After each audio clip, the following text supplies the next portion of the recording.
हरे कृष्णा। आपका स्वागत है मेरे चैनल हरि कथामृत में। इस चैनल के माध्यम से मैं आप तक हरि की प्रेरणामयी बातों को पहुंचाने का पूरा प्रयास करूंगी। तो मेरे चैनल को सब्सक्राइब और लाइक ज़रूर करिएगा और बेल आइकन पर प्रेस करिएगा ताकि मेरी सभी वीडियोस सबसे पहले आप तक पहुंचे। तो चलिए शुरू करते हैं आज की कथा।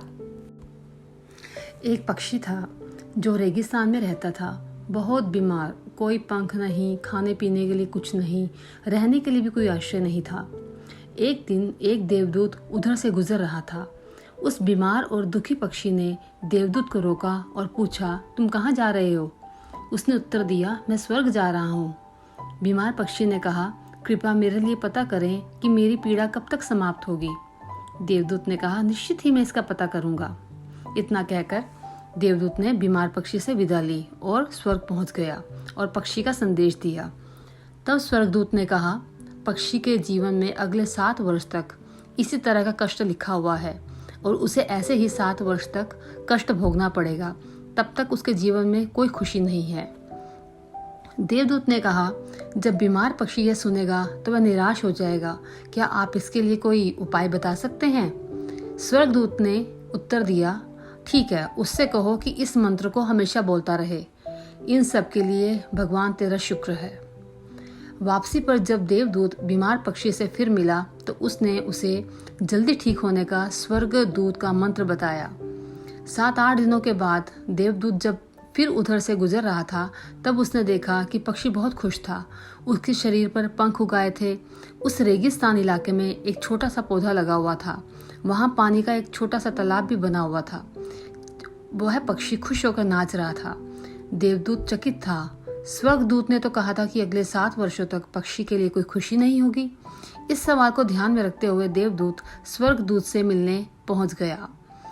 देवदूत ने स्वर्गदूत से अपने मन में उठते हुए सवालों का समाधान पूछा तो स्वर्गदूत ने उत्तर दिया, हाँ, ये सच है कि पक्षी की जिंदगी में 7 साल तक कोई खुशी नहीं लिखी थी, क्योंकि पक्षी हर स्थिति में इन सब के लिए भगवान तेरा शुक्र है बोल रहा था और भगवान का शुक्र कर रहा था। इस कारण से उसका जीवन बदल गया। जब पक्षी गर्म रेत पर गिर गया तो उसने कहा, इन सब के लिए भगवान तेरा शुक्र है। जब वह उड़ नहीं सकता था तो उसने कहा, इन सब के लिए भगवान तेरा शुक्र है। जब उसे प्यास लगी और आसपास पानी नहीं था तो उसने कहा, इन सब के लिए भगवान तेरा शुक्र है। जो भी स्थिति हो, पक्षी दोहराता रहा, इन सब के लिए भगवान तेरा शुक्र है। और इसलिए 7 साल 7 दिनों में ही समाप्त हो गए। मेरे प्रिय दोस्तों, जब मैंने ये कहानी सुनी तो मैंने अपने जीवन को महसूस करने, सोचने और देखने के तरीके में एक ज़बरदस्त बदलाव महसूस किया। मैंने भी अपने जीवन में इसको अपना लिया। इन सब के लिए भगवान तेरा शुक्र है। उदाहरण के लिए, जैसे अगर मेरा कभी सिर दर्द करता है तो मुझे लगता है कि मेरा बाकी शरीर तो ठीक है और स्वस्थ है, तो मैं कहती हूँ, इन सब के लिए भगवान तेरा शुक्र है। और मुझे लगता है कि मेरा सिर दर्द मुझे बिल्कुल परेशान नहीं कर रहा।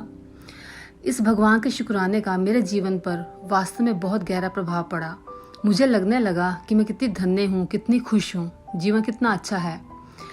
एक्चुअली इस संदेश को साझा करने का उद्देश्य सभी को इसके बारे में बताना है कि शुक्राना और आभार का फल क्या होता है, मीन्स एटीट्यूड ऑफ ग्रेटिट्यूड।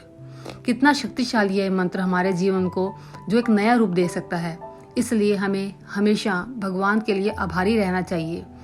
आप भी अपने दृष्टिकोण में बदलाव देखेंगे। हमेशा हर चीज़ और हर पल उस ईश्वर को याद करके देखो, एक ज़बरदस्त चमत्कार होगा आपके जीवन में भी। तो दोस्तों, आज की कहानी में बस इतना ही और हमेशा भगवान का नाम जपते रहिए। तो अगली कहानी में फिर से मिलते हैं मेरे इस चैनल पर हरि कथामृत में। हरे कृष्णा।